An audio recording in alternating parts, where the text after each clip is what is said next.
Welcome to the day for Saturday. I'm your host, Chris Gupta. I'm Jackson Juzang. Today we've got former player and now GM and co-president of the Los Angeles Football Club, Mr. John Thorrington on the podcast. Thank you for being here with us. Really appreciate it, man. Happy to be here. All right, yeah. So I think the best place to start is the beginning. I'm kind of taking Chris's line there, but you're born in Johannesburg, South Africa, raised in California. You Mhm. played youth in England with Manchester United at the age of 16. And I'm curious, how did those, various cultural influences affect your worldview and the importance of soccer in general? There's a lot in that question. Yeah, so factually, all right. I was born in South Africa both of my parents were born in Europe and had grown up in South Africa, and myself and my three siblings were born in South Africa, moved at an early age to Southern California, and was there until 17 when I got this opportunity to go to England to play for Manchester United. I think my path up until that point was fairly typical of a kid athlete, student athlete, I should say. Went to an amazing college prep school and was playing sports and what have you, and was kind of ready the next year to do what you guys are doing, which is go to university, and had that path all ready to go and was planning on playing college soccer and then seeing what may happen. My dream was always to become a professional athlete. And then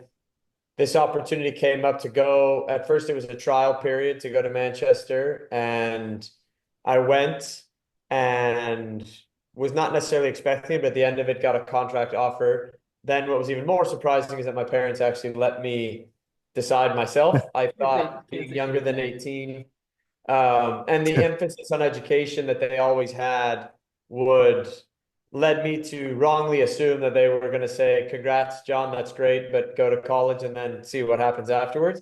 But they let me decide. And I think, getting to your question about the cultural differences, I think that was the first moment in my life where I kind of had to think like an adult. I had an amazing childhood, was very blessed with my parents, my siblings, and had like an idyllic childhood. It was incredible. I had some really, really good friends, loved playing soccer, loved playing sports. But now all of a sudden it was decision time, and I I think, despite the fact that I had always said from probably the age of 12, I want to go play soccer and I want to go play for Manchester United, even though at that moment in time there was what I would have guessed a 0% chance of that happening. It was still a tough decision and had to leave a lot behind. And so that decision-making process at not a fully mature age of 17 was difficult. So I think that was the first shift for me, was needing to grow up quicker than I think I otherwise would have. My mom phrases it in a way. She says, "I wasn't quite finished with you yet," thinking that we were going to have, my senior year of high school. But I was so single-minded about being a professional soccer player that I went for it. And while not always a smooth road, I'm certainly glad I did it, because I'm not one that lives with regret. I think we're all a byproduct of our experiences, both good and bad. And I'm certainly feel very privileged to be where I am now. And a lot of that is because of the things that I learned, more from the tough times than the good. But certainly the cultural shift, I tell it sounds like a joke, but I was signing my contract at Manchester United, and you know they said, your address. So I filled out my address in LA, and I lived on a street called Paseo del Mar, which people here knowing Spanish understand that's like by the ocean, Del Mar. Right. And I wrote my new address, and my new address was Cemetery Road. And the guy that I was signing with at Manchester United is like, "What are you doing, kid? Like, you're going, from this by the ocean, Southern California, to rainy, ugly Manchester." But I was so single-minded in this obsession with wanting to go and play, and had to grow up much quicker than I otherwise would have. I was kind of first time I'd ever made my own money. I did make a promise to my parents that I would finish college. So I did that while I was playing. That's And great. yeah, but certainly my times in England despite sharing the same language, like the culture could not have been more different. The weather, the people, and for the first time feeling like a real outsider. I think one of the things that, without digressing too much, but one of the things that I historically at least thought is great about United States is how open we are and how inclusive we are, and um, the ability to find your own sense of home here, no matter where you came from. And that is not the case in England. England is like a very rigid class society, and that was eye-opening for me. But whether it was my time in England for multiple years, Germany, even living elsewhere in the States, I think soccer in my career afforded me this broad experience of dealing with people from different backgrounds, different cultures, that I think is just amazing for my ability to navigate life as well as my job.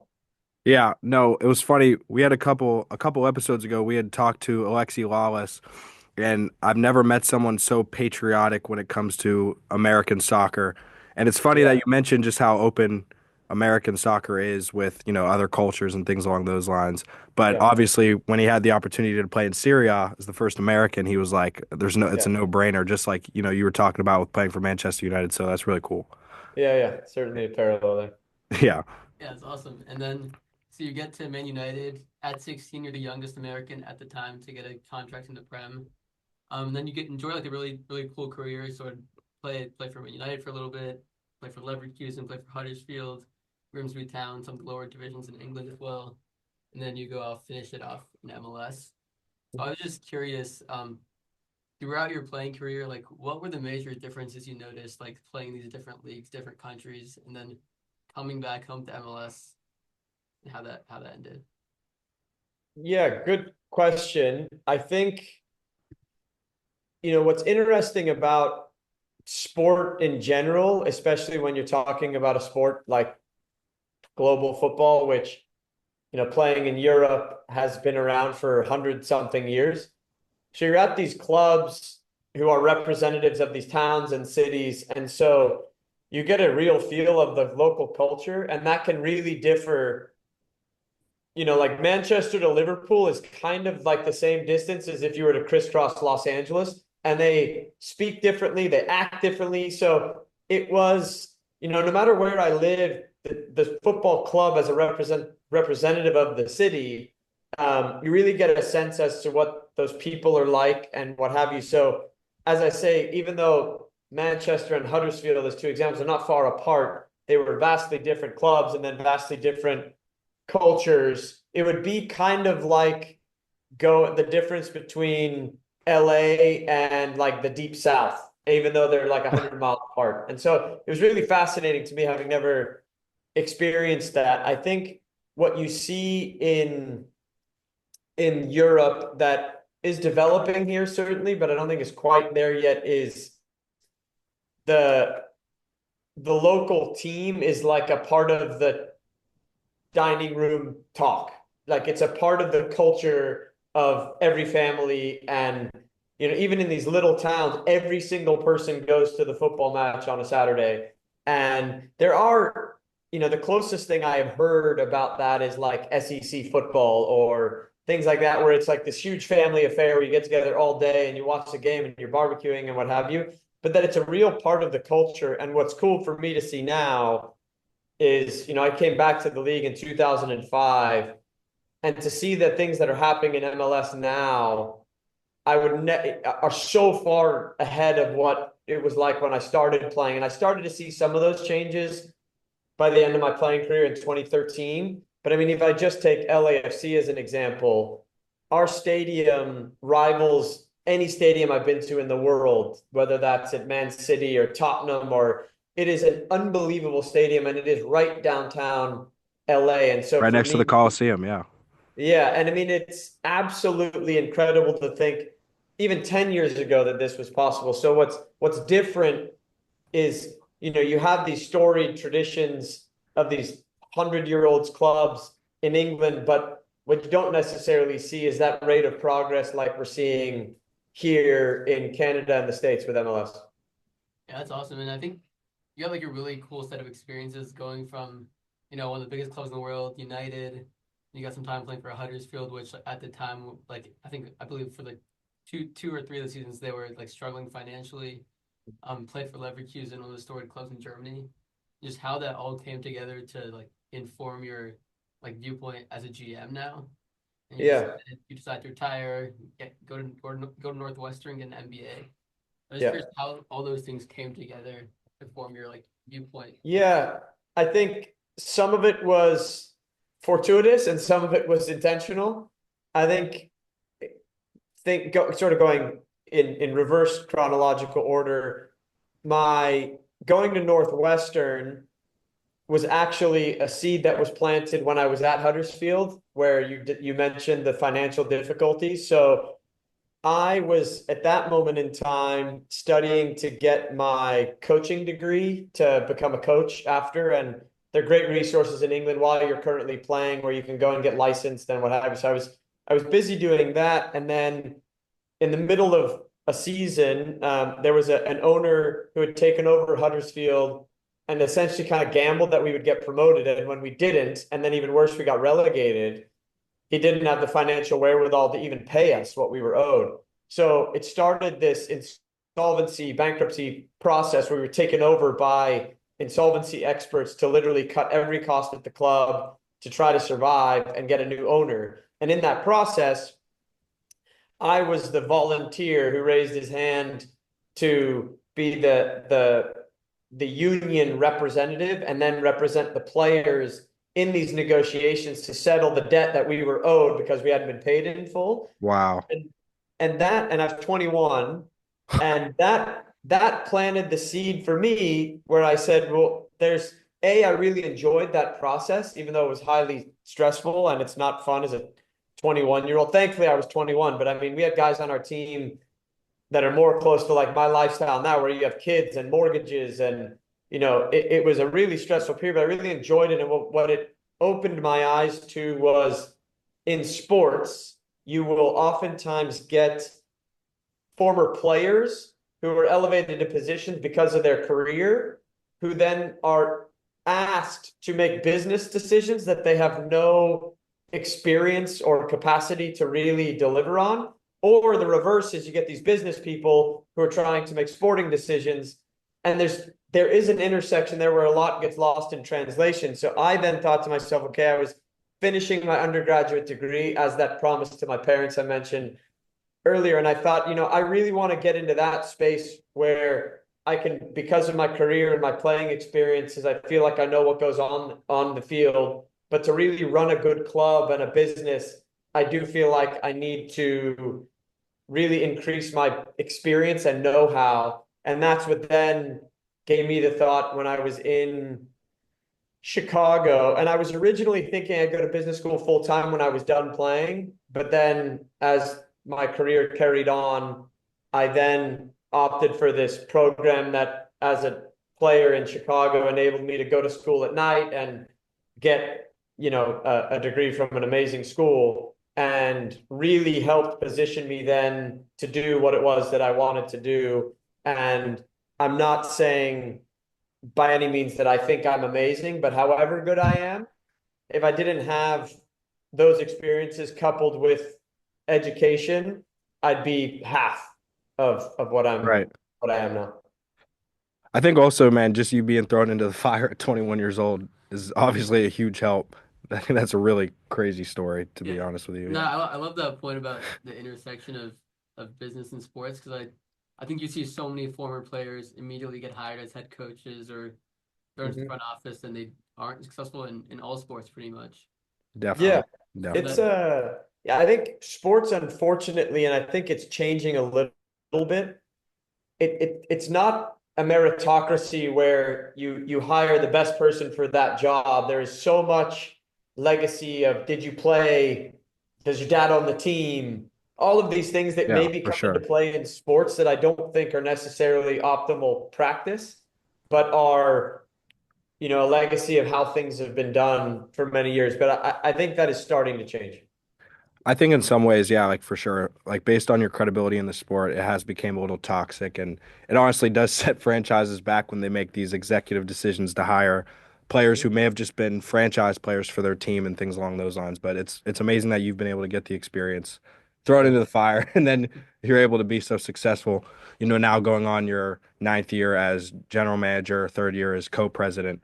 And this kind of is helping go into my next question. LAFC has been extremely successful, especially for the last 6 seasons. You guys have finished first in the conference in 3 of those years in 2019, 2021, or 2022, excuse me, and then in 2024. I'm curious how you guys have been able to capture so much success early on. You guys had the record in points, and you were able to siphon almost some of what LA Galaxy has had as a dynasty, and club. And I'm just curious, about that early success. Yeah, I'll be as condensed as I can because I think there's a lot, and Yeah, for sure. Yeah, it right. feels like and on the one hand, it feels like a blink of an eye, yet on the other, I've just seen so much growth here. I joined in 2016 as the first hire on the sporting side. I mean, I would guess there were maybe 10 staff at that point, and they were all working on the stadium and entitlements and setting up the legal entities and the business and what have you. And so I joined in 2016 to this just amazingly bright, ambitious group of people led by these owners who had this incredible vision that we all wanted to be a part of. And, I mentioned earlier, if you'd have come to me at the end of my playing careers in 2013 and said, hey, by the way, there's going to be this unbelievable downtown soccer stadium in LA and they're going to sell out every game. I'd have said like, wow, I'm bullish on this market, but I find that a bit hard to believe. But these owners is part of why they've had the success they've had. They could see beyond what we could. And so it started with, the concept of converting the sports arena into this cathedral of soccer and sensing that there was an appetite for something different as it pertained to our sport in this city. And that meant having it be downtown, have it be a very urban club that really connected with the city. Yeah, with the And base of LA for sure. Yeah. yeah, and so that was the original part. And then the really critical step is then we found those people and we involved them in the actual creation of the club. So we co-created LAFC with these key stakeholders, not owners, not just staff, but the actual community, and sort of said, well, what is it that you guys want? As supporters, what do you want? The one example is we were doing the actual construction of the stadium, and our supporters by that point had grown and saw what we were doing and saw the vision and really got involved. They said, we want a standing room only section. And so we were debating, okay, how are we going to do that safety wise? We figured that out with the designers and architects. Well, how big do you want it? They said, we want the whole north end to be standing room only. And we're like, okay, we have to give that some thought because that's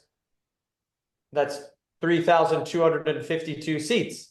Yeah. And if we make that all for you, we need to make sure that it's full. And they literally said, we will fill that if you build it, they will come. That's awesome. And we decided at that moment, we said, okay, you guys sell it out and we'll do it. So that's one example as to how we created this together. And now that 3252, as it's called, is our hardcore supporter, and it sells out. Our whole stadium sells out, but that is the sort of heartbeat of every game. And you even see now Steve Ballmer at the Clippers just built something that Yeah, modeled the itself on that yeah, our. the big that's what do you Yeah. think of that? I mean, that honestly sounds pretty similar to what you guys have. Yeah, Obviously, so yeah. he came and visited Oh, look at LAFC that. and saw it. Yeah. Maybe I would guess he came and visited in like 2018, 2019. But that's just one example. And then when you get this, and companies do all try to do this, where you are with your consumer, really making sure that they know that they are heard. But this Right. went to another level where we met on what type of team we were going to have, what style we would play, all those types of things. And then their level of commitment is unlike any other club in our league, where we get amazing environment. We our merchandise. They're all in our merchandise. They're really supportive of the club. And when you get that connection, and thankfully it has been more good than bad at LAFC, it transcends this idea that they come and cheer on one particular player or Right. a game or even a visiting player, and they're really a part of like the lifeblood of the club. And that was, I think, an example as to how we built differently, which has led to gaining that momentum and traction in the city, For which sure. has enabled our Very success. important. Yeah, before you go. It's really thrilling to hear that. And I know obviously I was born in San Fernando Valley, part of Los Angeles, and I've had family who's played for the Lakers. And Oh, cool. LA is a city is almost like a communal space for sports, and Yeah. there's countless videos. I'm a huge Lakers fan. I'm a basketball guy. This is the soccer guy mainly over here, but I still like soccer. But Yeah. anyway, yeah, I mean the Lakers have been my team forever, and going to games at the Mine too. Forum. Yeah, I know. Going to games at the Forum. Now that Staples Center going into crypto has Yeah. been a communal space and a vibe. It's always vibrant. It's like one of the best Yeah. spaces to be in. So it's awesome to hear the 3252 is another thing. And I was It is. actually at BMO in May. And I Oh, think cool. it's such a cool place to be at, and it's right next to the Coliseum as well, like two historical Yeah. places. Yeah, so Yeah. that's very cool. It is amazing. And I'm glad to hear that you have been, because I can talk about it, but like you Yeah, have you to got to show see it. people. Yeah, Yeah. you got to see it. It's amazing. And I think Yeah. another thing about LA, lastly, sorry I'm taking up so much time. Another thing about LA obviously is you have huge celebrity appearances at sporting events and things along those lines. And obviously, you guys have pretty immense celebrity support. You have two owners, Magic and Will Ferrell. I'm curious, LA Galaxy also was another team that had big, celebrity appearances and things along those lines. David Beckham going, I think, just sparked absolutely Mhm. everything with MLS. But I'm curious, what about the celebrity support and what your thoughts on that have been and how that affects the team and Yeah. stuff like that? Yeah. I think going back to that process as we were starting and growing and deciding what type of club we wanted to be, we really felt it was important to represent LA. And I do think what my language around it is, the teams that supporters most readily identify with are those where like they can see a bit of their city or themselves in it, which is why, we built this with the supporters. And that, for us, having grown up in LA, and Jackson, this, like what makes LA, and part of it is it's a city of stars. And now Damn right. I do think that outside LA, that's the majority of what people think about in LA. When you're actually in LA, I still do think that, as if there is this idea of an American dream still, you come to LA to make it. So it's not Exactly. just this like star glamour. There is a grit Thank you. Thank and you. You got heart. it. Yeah. I'm happy you're And defending it. This guy's from New York and he thinks Well, LA is inferior in that regard. I've No, it's dealt with it my okay. It's whole life. okay. I I've mean, I dealt know, with man. one thing to Thank you. give LA is MLS culture, because I'm an NYCFC fan, and obviously we've been playing Yankee Stadium for the past like however long we've existed, but we Yeah, finally have a new stadium being built up. it will be amazing. It looks But awesome. The mock-ups look awesome. it is, but I think that is more befitting of a New York sports team than playing as iconic as Yankee Stadium was. And for me, the one time we played there, it was really cool. And frankly, I was really debating going there and It's hopefully just not a watching the soccer field. Dodgers win a World Series in the next couple of days. But no, Yeah. I think we're raising the point that you need to really connect with your community. And part of that is being a city of stars, and that's our owners, it's our Yeah. players. But it's not just that. And so for us, we also have owners, and I think almost every single one, if not all, are self-made people that sort of came to Yep. LA and made it and are now investors. Yep.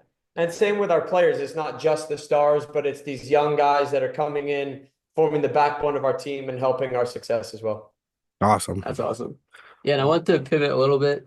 Just you mentioned the stars, so I think we're gonna stay on stars. But I wanted to talk a little bit about the stories of you guys getting Giroud and Lloris. I Okay. saw the video of you going to Milan to meet Giroud, which is awesome. So Yeah. to hear your side of that. Yeah. So those, and we've had a few of them. of that category of player, which are just moments of opportunism where we saw a chance to get a player who we think would really help. And those aren't players that we've been scouting for 3 years and seeing how they develop and finding the right time. It was just an opportunity that presented itself. It happened with Chiellini. It happened with Gareth Bale. It happened with Hugo. Olivier was a bit more of a prolonged process where we were identifying the right players for that position, etc. But what is common to all of those is I remember when I used to go around with renderings of the stadium and try to sell this dream to like Carlos Vela. And what's really cool for me now is in essence, I'm a salesman for LAFC when I'm in these meetings with these players. Right. And what is so fortunate for me is I'm not selling snake oil. Like I am just showing information and saying, this is who we are. And it was a vision. And I think that vision has actually come to fruition, but I can sit there and say, look, this is the team. This is the experience you will have in LA.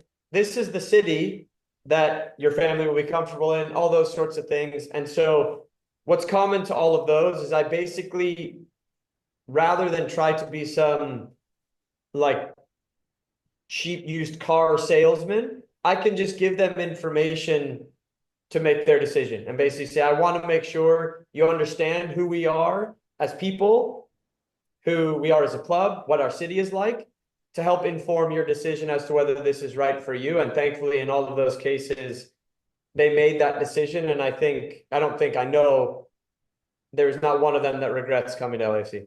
That's awesome. I mean, the MLS pitch is getting better and better every year, I think. Mm-hmm. I also have to shout out my guy, Maxime Chanot, left NYCFC and now at LAFC, unfortunately. Yeah. It's awesome. It's like you got nothing to show off. I mean, you have what it takes to back up, what you're telling them and everything about the city. Like you said, in my opinion, the best city in the country, Krish. Okay. All right. Yeah. All right. Well, yeah, I wanted to pivot a little bit again.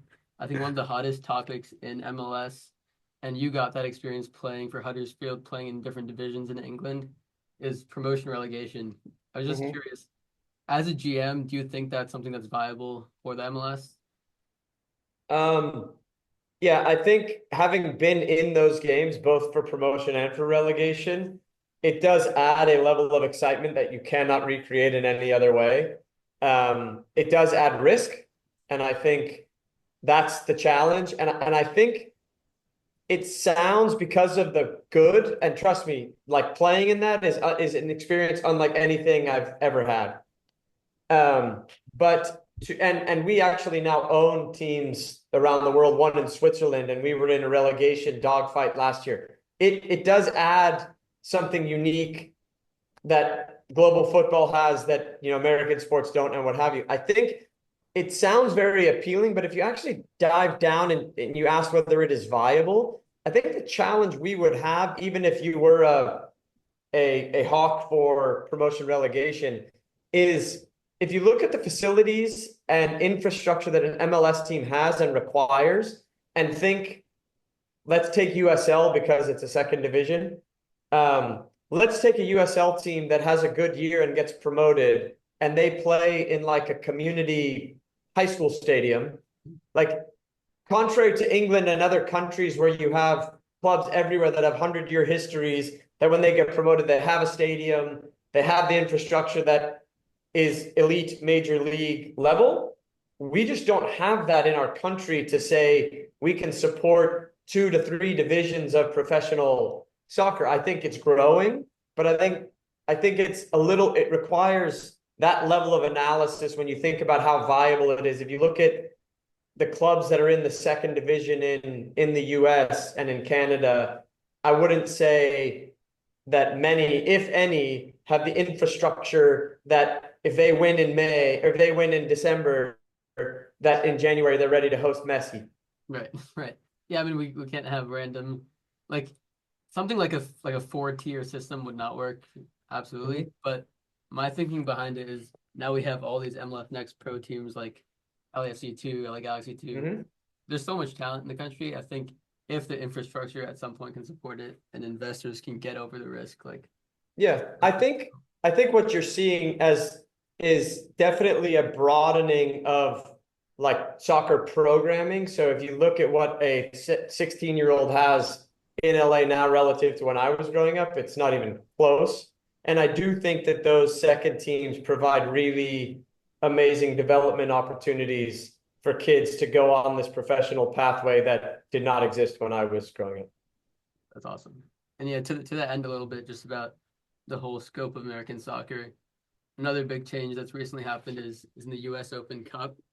Mhm. So I was just curious to get your thoughts on, do you think that the change was something that's detrimental to the future of U.S. soccer? Um, so given either because you guys are big fans of the research you've done, we won it this year, which was a huge moment for us as a club. And by definition, we took it very seriously.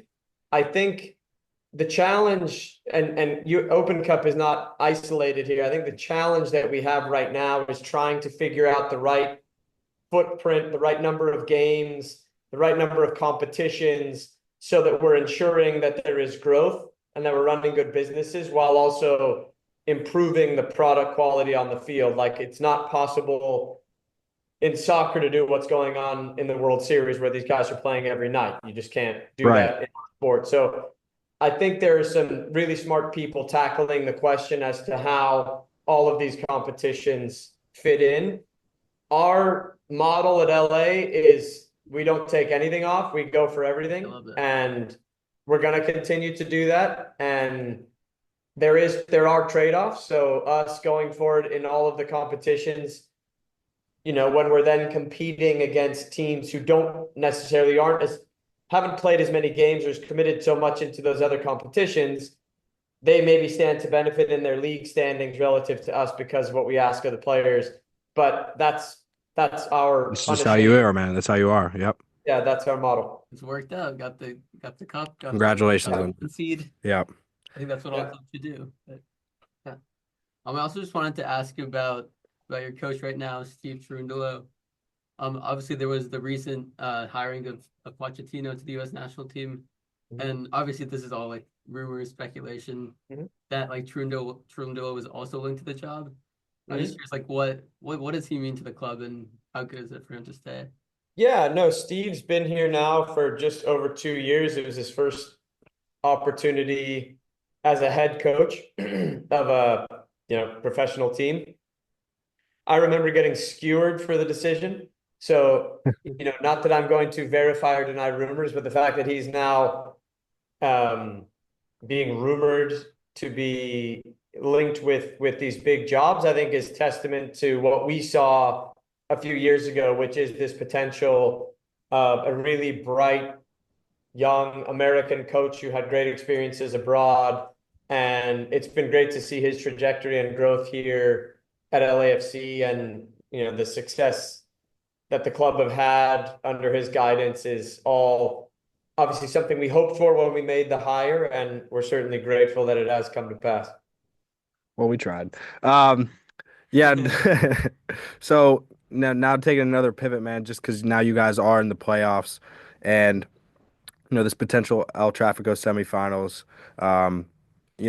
I'm curious, what your thoughts on, the crosstown, playing a crosstown rival in the semifinal, and then also Inter Miami now in the final, and something that would also probably be like the World Series right now, probably the Yeah. biggest storyline for MLS, having the 2-1 seeds play, having, you guys play Messi. Just curious on what do you think it would mean, obviously, for MLS? Obviously, it'd mean a lot, but, Mhm. I'm curious Yeah, what it no, would mean for you guys as well. I think what that speaks to is the fact that in a short period of time, we have established ourselves in that conversation with who we are as a club and what we've been able to do on the field. I mean, we have some tough steps ahead of us before we start thinking about semis, finals, and what have you. But Yep. that is why you saw such a great celebration that final day of the season, which by one goal, we ended up with the one seed to give us Yeah, home that was field advantage. And the reason that's so critical is what we spoke about before, is our environment is unlike anything else. So the more we could play at home, I think the greater our chances. And if it ends up being if we end up qualifying for the final, I don't think we care who we're playing against. We just want to be there. However, if it's Miami, that would certainly be an amazing occasion. Hey man, all I can say is hopefully you guys bring another one home for LA. That's all I got to say about that. I'm with you. Um, well, awesome. Now, moving on to the last couple questions. We're just gonna do a quick rapid fire, just of some, little fun Sure. pop-ups. But who do you think is gonna win the 2026 World Cup? Who's your squad? Or maybe World Cup final preview. I'm gonna say England. England wins. Okay. I'm English, so I can't yet So it's a say biased decision. I can't say yet that it's the U.S. Definitely not. I didn't expect you to say the U.S. I Yeah, didn't, I I think wasn't I think expecting. people that say that I think are saying that more with their heart than their head right now. I hope we're all wrong. But yeah, I think it's England's time. They've been so close, and I think the benefit of the Premier League and seeing those environments and seeing where the English players are playing, where they project to be, and the success they've had at youth levels, which will be then matured into the 2026 team. I'm going with them. Okay. So this is another question we asked Alexi Lawless. Who's your American soccer greatest player of all time? Maybe just from America or a part of US MNT. Um, so I I'm can't putting say you on the that he had the spot, so best career because of injury, but the most talented U.S. soccer player I ever played with was John O'Brien. okay. Another good pick. That's another good I pick. almost said Tab Tab Tab Ramos. Ramos. Yep. Yeah, I never played with Tab, so my first involvement with the national team was in like 2001, and he wasn't in that group. Right. And but there are a number of guys. When I speak to that generation, he is a very. I just didn't. And the other thing is, growing up, soccer wasn't all over like it is now. Like now, we know everything that Pulisic does. I didn't see Tab Ramos, but that's a very common choice of that generation. Right.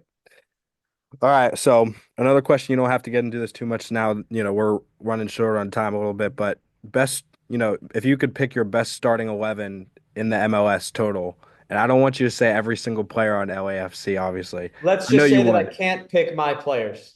All right, Okay, yeah, sure. Yeah, we'll do Then that. We'll that's do easier, so I don't offend anybody. that. And I actually did have to do this exercise. So like when they do the voting Oh, of best right. Oh, for 11, All-Star. Yeah, yeah, we have to do it. yeah.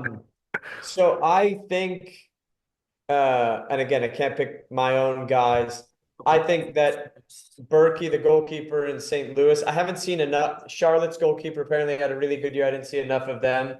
Um, Columbus's defender Morera is very, very good. Um, the Miles Robinson from Cincinnati is very good as a center back. Yeah, they've been looking good this Um, year.